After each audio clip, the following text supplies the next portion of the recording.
This is Midday Sunday. We are looking at smart cam journalism today. Our guest is Alex Salazar. He is a former LAPD officer. He's now a private investigator. We'll have information about where you can find him later in the program.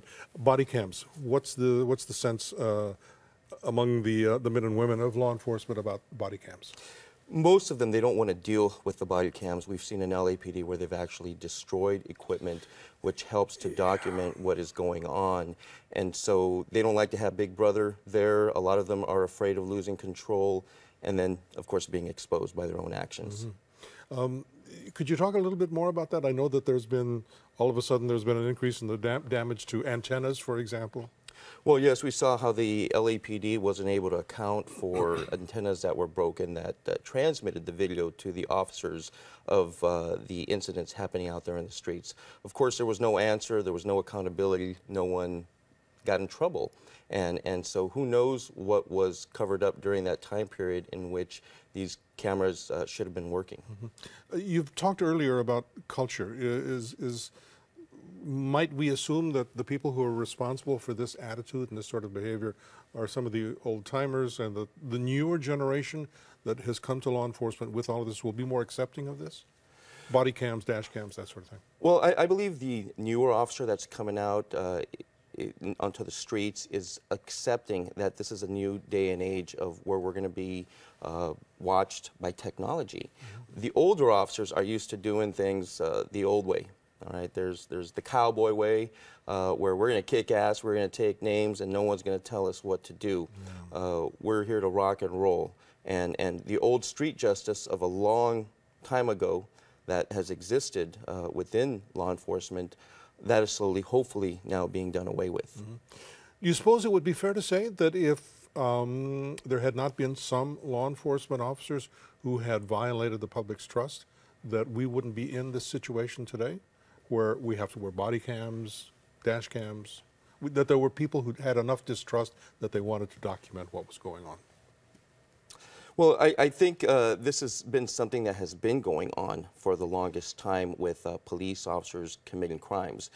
It's only now that it's being caught in the magnitude of how it is. People have these cameras all over the place that, you know, you just bring it out and you start filming away. And so that's what we're dealing with here now, that we're living in a society where all our movements, even regular people, are being scrutinized. Mm-hmm, mm-hmm. Let's talk about you. Okay. 1991, was it? Yes.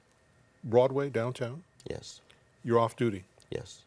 But you see something? Yes. In the trade, it would be called, well, I guess it was a 211? Yes. A robbery. Armed robbery. Tell us about it. Well, I was supposed to go to a wedding that day with my then wife. I'd been just barely married, and her best friend was getting married that day. And I was downtown looking to buy a new suit because I wanted to look good. And right before me at 8th and Broadway, I saw a robbery going on in progress. A woman with her daughter was being violently attacked by a male Hispanic. We learned later on a gang member. And he was ripping the chain off her neck, and I was thinking, oh my gosh, what am I going to do? I'm going to be late to the wedding. And so I saw the guy running. He had taken the chain away from this woman. For whatever reason, I pulled over to the side. There was no rough stuff. I grabbed the guy, put him up against the wall, and he began yelling in Spanish, no hice nada, no hice nada. I didn't do anything. And so as I'm holding him, detaining him, the woman comes running up telling me that she had been robbed. I tell her, go call the police, go call 911. I need a backup, someone to help me here. I'm a Los Angeles police officer. And 6 other gang members show up and began asking me and questioning who I am.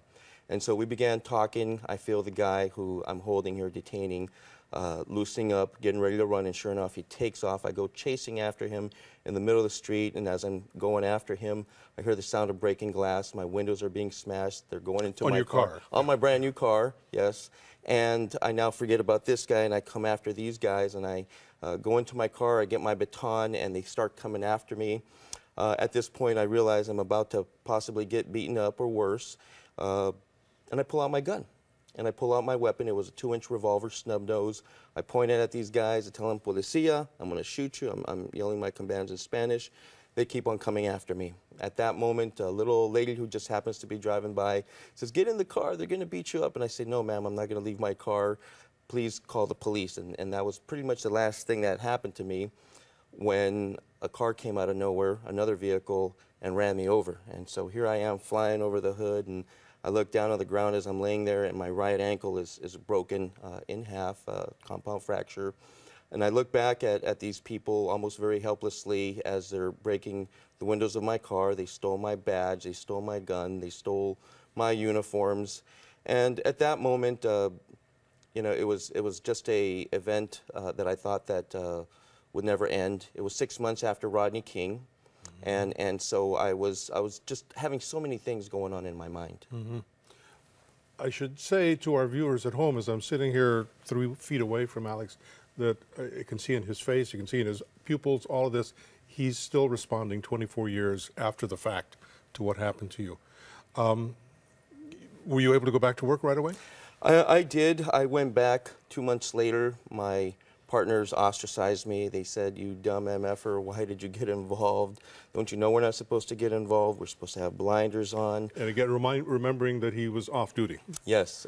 And some of them said, "Well, why didn't you shoot them?" And at that time, I didn't really think about shooting the person. I didn't want to shoot anyone because I didn't have yet in my heart that anger, that hatred to kill. I probably could have gotten away with it, being a police officer, especially in 1991. Yet I hesitated for a second because I thought about, you know, the preservation of life, and that I really didn't want to kill anybody.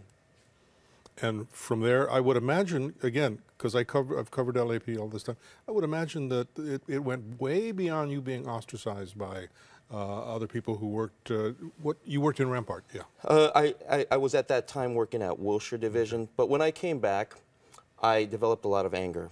I developed a lot of anger to my own raza, my people, and both in terms of ethnicity and the culture of being a police officer. Yes, exactly. I now changed my mind in how I did things, and I saw things out there during this time period in LA, particularly during this time period, which was the Rodney King era, 1991.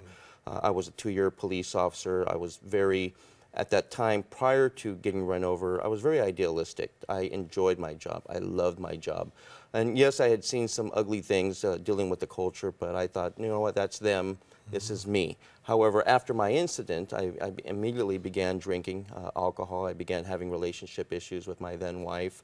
Sounds to me like post-traumatic stress disorder. Massive PTSD, yes. And the funny thing about that, when I started going to the department psychologist, they never not once told me that I had this PTSD. And so I continued my career as a police officer, working in the areas of South Central, working as an undercover narc, buying drugs, buying crack cocaine, getting guns put to my head. Which is also extraordinarily stressful. Yes, and so mixed up with that, dealing with the culture, dealing still with a department, still dealing with the institutional racism that exists in departments, not just in the LAPD, but nationwide. And those were the fallout effects from me dealing with this. We've got to take one more break, Alex, so let's take care of that. We'll be right back.